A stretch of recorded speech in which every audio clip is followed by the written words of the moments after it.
Did it ever strike you as odd that after Gaddafi was killed, no news has come out of Libya? As you know, I get my news from all around the world, and I found an article in a Russian newspaper describing what is going on in Libya today.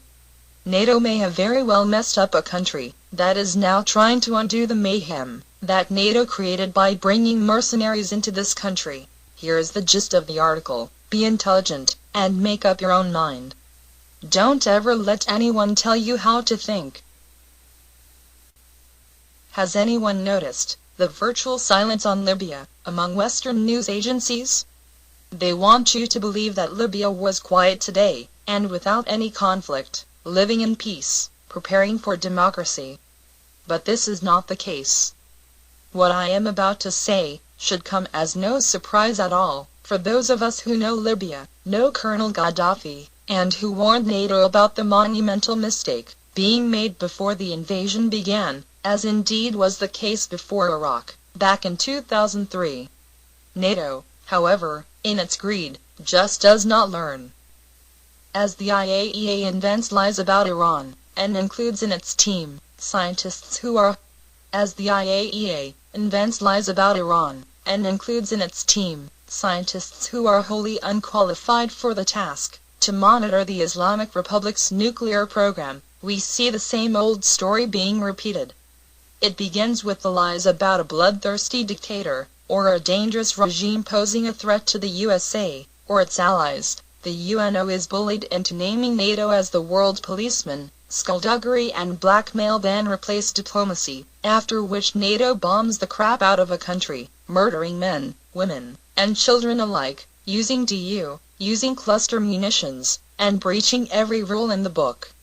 Then in comes the kangaroo courts, to clear up the mess, and lo and behold, a country's sovereign funds have been literally stolen, its infrastructures destroyed, with NATO military hardware, rebuilding contracts are handed out to bolster the economies of the invading forces, and a nice puppet regime is installed.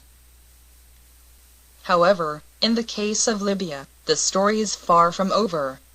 For a start, the terrorist forces NATO launched, we'll call them the Rats, are continuing their horrendous human rights abuses, torching buildings, raping women and young girls, destroying public and private property, murdering, torturing, stealing, looting, and sowing chaos among the beleaguered citizens, who were perfectly happy with the Jamahiriya, when translated means, government through people's councils.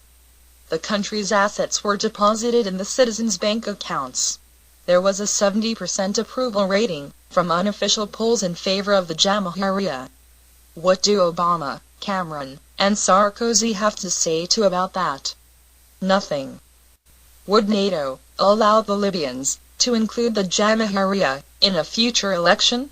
No, because in a NATO-ruled Libya, no government which protected the interests of the country would be allowed to participate, only a political force constituted by traitors, willing to hand the country's resources over to foreigners. NATO's democratic deficit was shown most clearly by the refusal to allow the Jamahiriya to hold an election for people to choose between the old system and the Rats, whose bands of terrorists sow havoc wherever they go. Graffiti has now appeared in Benghazi, telling Negroes to leave, or be executed. Proof once more, as if any were needed, that the Rats are racists and murderers. These are precisely the people who Obama, Cameron, and Sarkozy supported. In plain English, President Obama, David Cameron, and Nicolas Sarkozy supported terrorists, murderers, and racists. The Rats call it slave cleansing. The Misrata Brigade already committed ethnic cleansing in Targa, murdering all people with black skin.